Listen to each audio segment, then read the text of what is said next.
서로 한번 축복하시죠. 오늘도 나오셨네요. 감사합니다. 앞에 감탄사가 더 중요합니다. 똑같은 말인데도 오늘도 나오셨네요. 그거 오늘도 나오셨네요. 벌써 느껴오는 느낌이 틀리죠.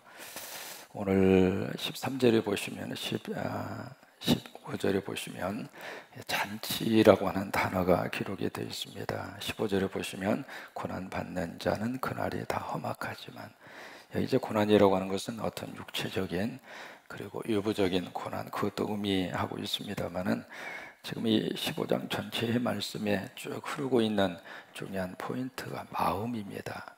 영혼과 마음의 상태를 쭉 말씀을 하시고 있기 때문에 여기에 이제 고난이라고 하는 것은 특별히 그의 마음속에 있는 고난, 어떤 영적인 고난, 영혼의 고난, 그것에 이제 의미를 하고 있습니다. 여러분 그렇잖아요. 마음속에 걱정이 가득하게 차 있으면 얼굴이 환하게 펴지죠. 안 그래요? 여기 스트레스로 꽉 차 있어도 얼굴만은 환하잖아요.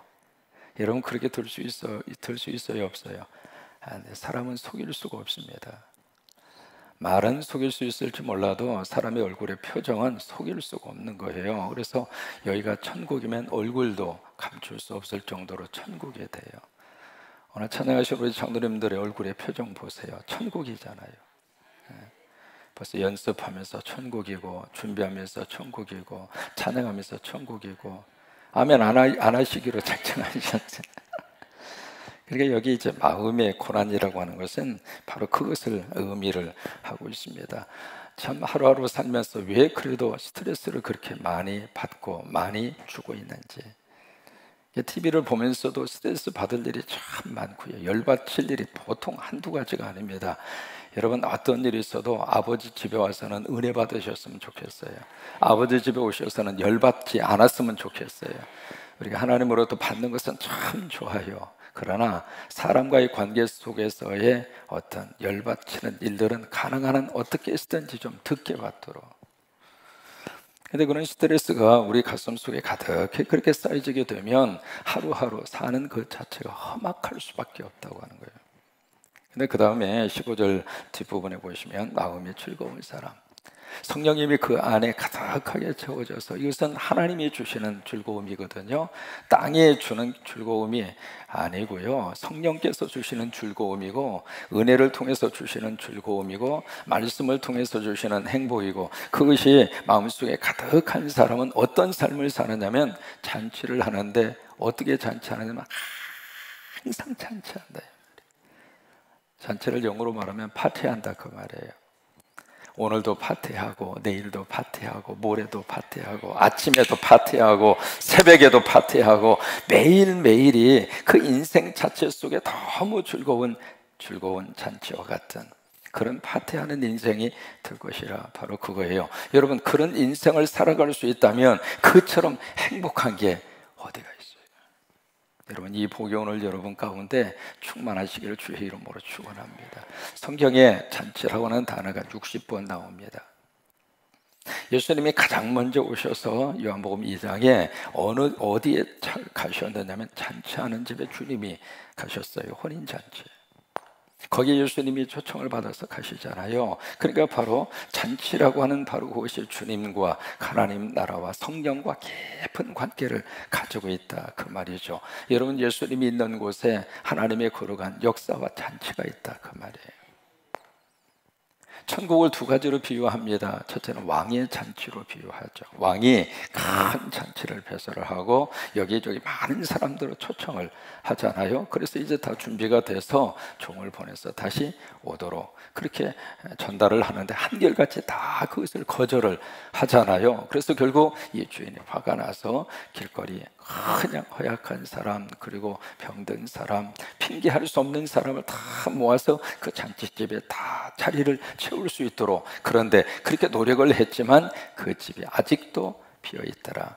천국에 대한 모습을 그렇게 표현을 하잖아요. 바로 그거예요. 또 열처녀의 비유도 바로 잔치에 대한 비유거든요.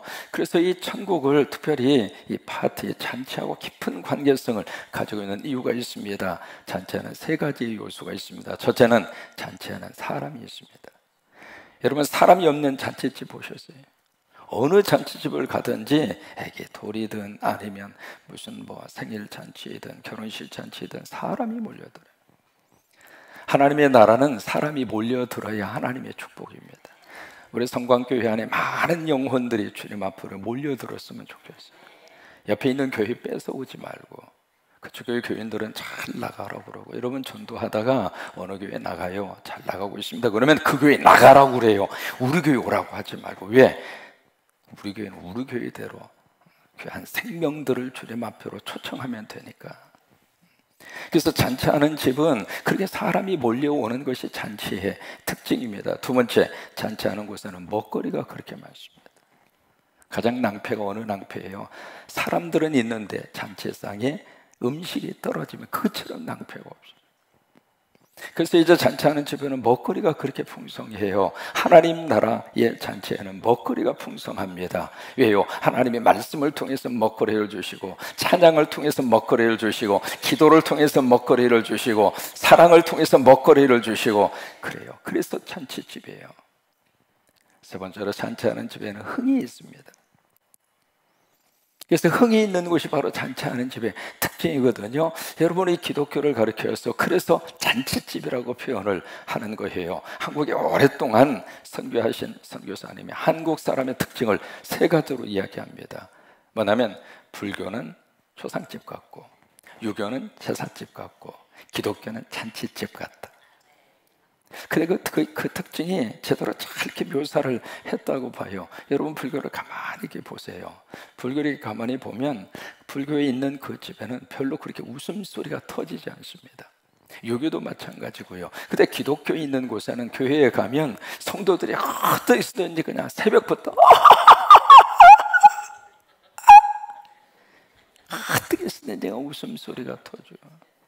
서로 위로하고 서로 격려하고 서로 그냥 하나가 돼서, 여러분 새벽부터 우리가 하나님 앞에 찬양하잖아요. 이 찬양이 바로 흥이란 말이에요.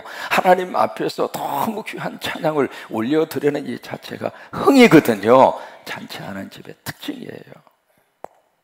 우리 인생 하루하루가 하나님이 허락하시는 은혜 때문에 여기 15절에 있는 말씀처럼 항상 잔치하는, 오늘도 잔치하고 내일도 잔치하고, 그러면 무엇 때문에 이렇게 항상 잔치하는 그런 인생이 될 수 있을까? 16절, 17절이 그 비결을 우리에게 말씀을 하시고 있습니다. 무엇 때문에 이렇게 즐거운 마음으로 잔치할까? 16절, 가산이 많기 때문인가? 아니에요.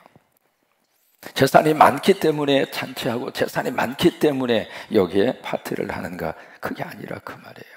가산이 적어도, 물질이 적어도, 돈은 적어도, 가지고 있는 땅은 적어도 하나님을 경외하는 그 믿음이 있다 그 말이에요. 하나님을 경외하는 영성이 있다 그 말이에요. 그 영성이 있으니까 그것 때문에 마음이 기쁘고 마음이 즐겁고, 그것 때문에 잔치하고 그러는, 크게 부하고 번뇌하는 것보다 나으니라. 많은 물질이 쌓여져서 감사하기도 하지만은 참 묘해요. 옛 어르신들의 말씀 가운데 만석군은 만 가지의 고민이 있다 그랬어요. 물질이 많으면 많은 것만큼 참 묘해요. 그것을 관리해야죠. 그것을 간수해야죠. 그것 때문에 그냥 아둥바둥 할 수밖에 없죠. 그거 보통 일이 아닙니다. 열쇠를 채우고 또 두 개를 채우고, 두 개 가지고 안 되니까 세 개를 채우고, 그것도 안 되면 또 다시 와서 채우고, 그것도 안 되면 어떻게 해요? 시큐리티 시스템을 거기다 가동을 해야 돼요. 그것도 안 되면 불안해서 떨고. 어느 분이 이제 주식을 투자를 하셔서 상당한 액수의 주식에 투자를 하신 것 같아요. 한국에도 투자한 것이 아니라 저쪽에 유럽 다 외국에다 투자를 하셨는데, 이게 이제 매일매일마다 이분이 주식의 동향을 팩스로, 조금 옛날 이야기죠, 팩스로 이제 그것을 쭉 이렇게 받아요. 받는데 거의 이제 다른 나라하고 시차가 있잖아요. 시차가 있으니까 거의 이분이 눈을 뜨자마자 그거부터 확인을 하는 거예요. 그럼 이제 그 팩스가 이렇게 와 있는 것을 이렇게 보면은 그 전날 이 주식의 동향이 쭉 이렇게 분석을 해서 이렇게 나오는 거예요. 그래프로 해서. 그래서 주식이 올라가면 이게 쭉 올라가는 거겠죠. 그리고 총 액수가 밝혀지면서 얼마라고 하는 액수가 딱 찍히는 거예요. 그래 아침에 딱 일어나면 그 팩스로 온 것을 딱 이렇게 보고 딱 보니까 숫자가 올라가 있네. 이 돈이 올라가 있는 거죠. 그럼 와 너무너무 행복한 거예요.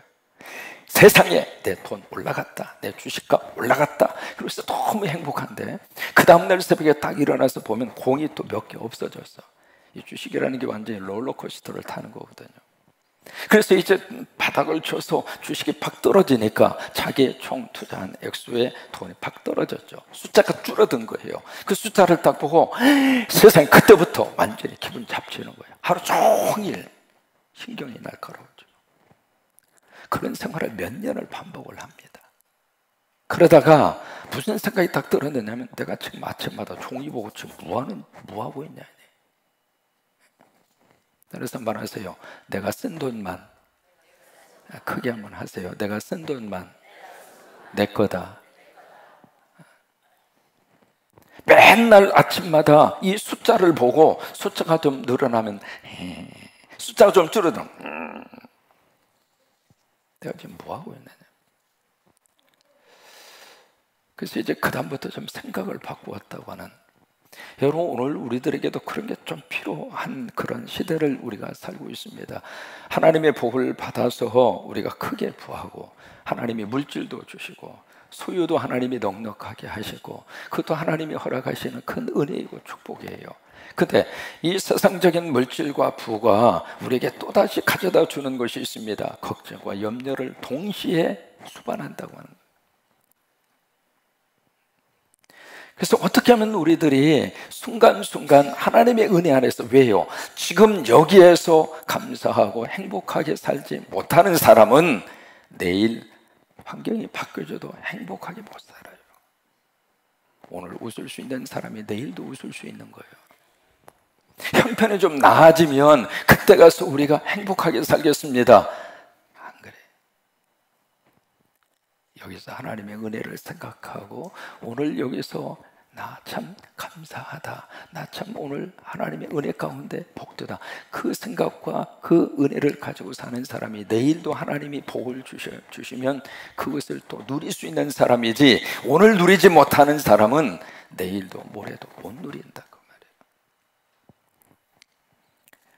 말이에요. 16절 다시 있습니다. 가산이 적어도 여호와를 경외하는 것이 크게 부하고 번뇌하는 것보다 나으니라. 번뇌라고 하는 것은 다투는 거예요. 그 다음에 여기에 어떤 그 고민 속에 빠지는 거예요. 갈등 속에 빠지는 거, 그런 것보다 훨씬 낫다고 하는 거예요. 권사님 가정에 복면 강도가 돌았어요. 이렇게 주무시다가 그러니까 권사님 눈 떠보니까 얼굴을 가는 복면 강도가 칼을 들이대면서 권사님한테 돈 내놓으라고.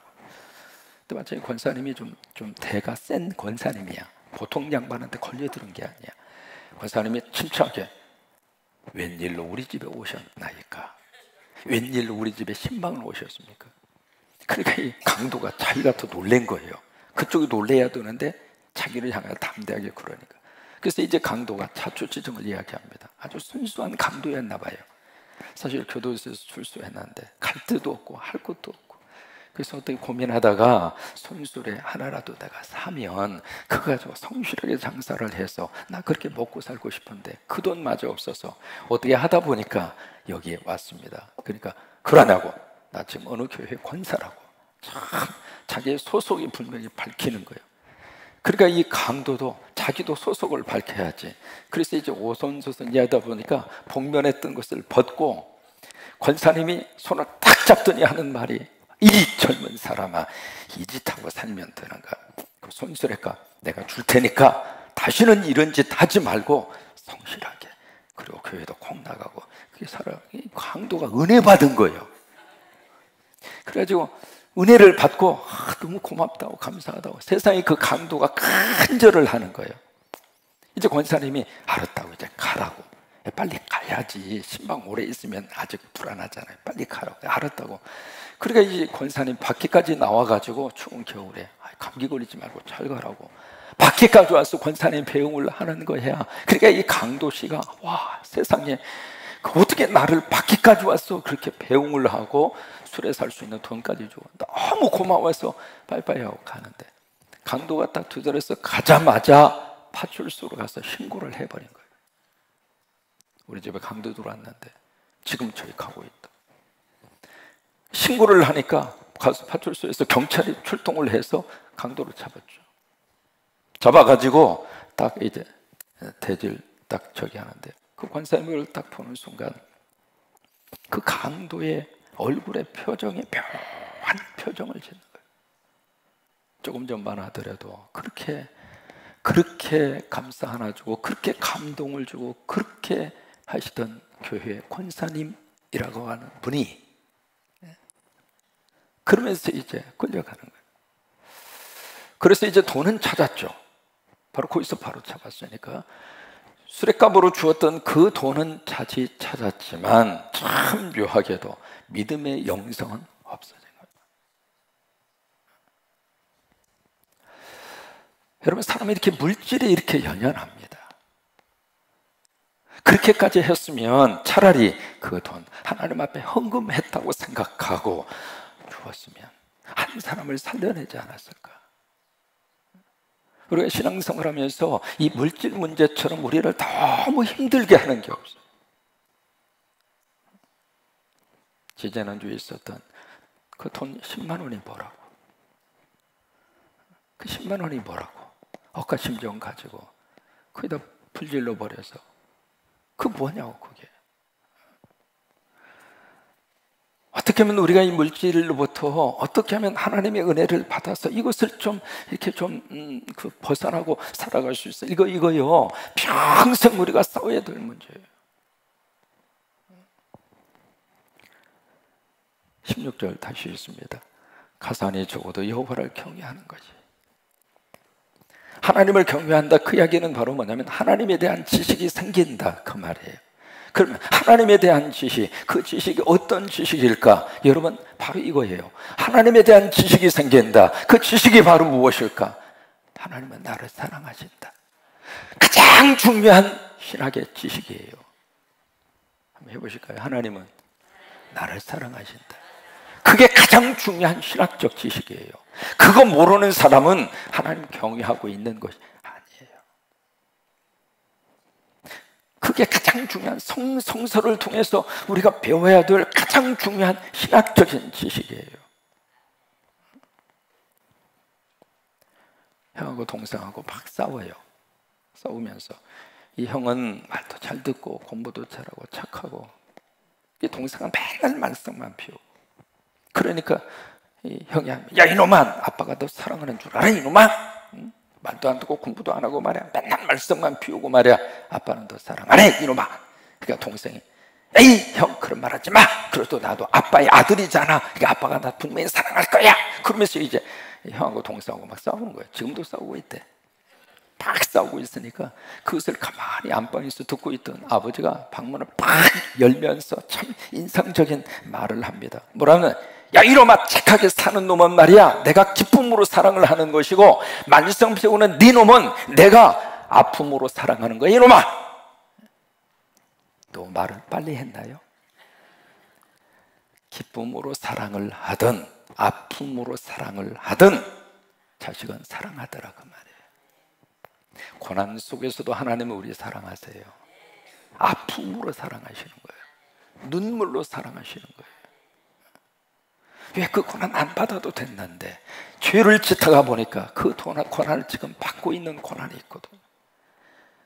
그 고난, 그 아픔, 고통 얼마든지 지나갈 수 있었는데 내가 잘못해서 그 고난, 내가 지금 가지고 있는 고난도 있거든요. 그러니까 하나님 보실 때에는 아유 가슴 아리 하면서 사랑하는 거예요. 그것이 여호와를 경외하는 자에게 주어지는 하나님에 대한 지식이에요. 그것이 우리를 찬찬한 인생으로 끌고 가더라 이 말이에요. 눈물을 흘리면서도 하나님이 나를 놓치지 않으셨구나. 하나님이 나 포기하지 않으셨구나. 그것이 우리를 잔치하는 인생으로, 파티하는 인생으로 우리 삶을 그렇게 하나님이 인도하신다 그 말이에요. 17절을 읽습니다. 채소를 먹으며 서로 사랑하는 것이 살찐 소를 먹으며 서로 미워하는 것보다 나으니라. 참 기가 막힌 말씀이죠. 이것이 17장 1절로 가서 보시면 그렇게 표현이 되어져 있잖아요. 마른 떡 한 조각만 있고도 화목하는 것이 제육이 집에 가득하고도 다투는 것보다 나으니라. 그 말씀으로 이어지고 있습니다. 그게 바로 이거예요. 인간관계입니다. 화목이라고 하는 그 단어 자체는 바로 인간관계에서 나오는 단어잖아요. 그러니까 서로 채소를 먹으면서도 서로 사랑하는 것이, 참 마른 떡 한 조각을 놓고도 서로 웃을 수 있는 가정, 서로 챙겨줄 수 있는 그런 가정, 그런 부부, 그것이 바로 날마다 파티하는 인생이라 그 말이에요. 우리 안에 이런 놀라운 역사와 능력이 임할 수 있게 되기를 주의 이름으로 축원합니다. 사람은 그래요. 소유할 수는 있을지 몰라도 소유를 통하여 그 다음에 오는 행복은 다른 문제입니다. 일본에 나온 신학자 가운데 내촌 감상이라고 하는 목사님이 계시죠. 그분이 그런 이야기예요. 아시는 말씀일 거예요. 돈이 있으면 침대는 살 수 있지만 잠은 살 수 없다. 돈이 있으면 책은 살 수 있지만 두뇌는 살 수 없다. 돈이 있으면 음식은 살 수 있지만 입맛은 살 수 없다. 돈 있으면 산에 진며 차려놓을 수 있겠죠. 근데 입맛, 여러분 입맛이 언제 없어지는 줄 알아요? 간장이 안 좋으면 입맛이 떨어져 버려요. 그래서 간장이 안 좋으면 그 음식의 냄새를 맡는 순간 속에 있는 것까지 이렇게 토해지는 거예요. 입맛은 우리가 어떻게 할 수가 없어요. 그러니까 하나님이 복 주셔야 입맛이 막 나오는 거예요. 여러분 어쨌든 입맛이 돋아서 먹고 싶은 것이 있으면 삼계탕 오늘 잡수세요. 고기 일품하러 가서 잡수세요. 그러니까 입맛이 돋고 뭔가 이렇게 몸이 피로해서 먹어야지 그 생각이 들면 드셔야 돼.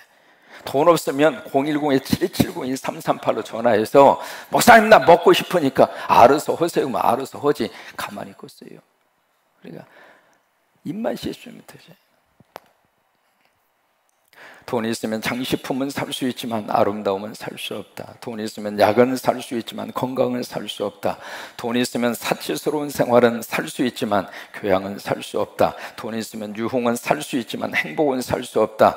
돈이 있으면 십자가는 살 수 있지만 구세주는 불가능하다. 돈이 있으면 교회당 건물은 지을 수 있지만 하나님 나라는 불가능하다. 오늘도 하나님 은혜 안에서 잔치하는 행복한 인생 되시기를 주의 이름으로 축원합니다.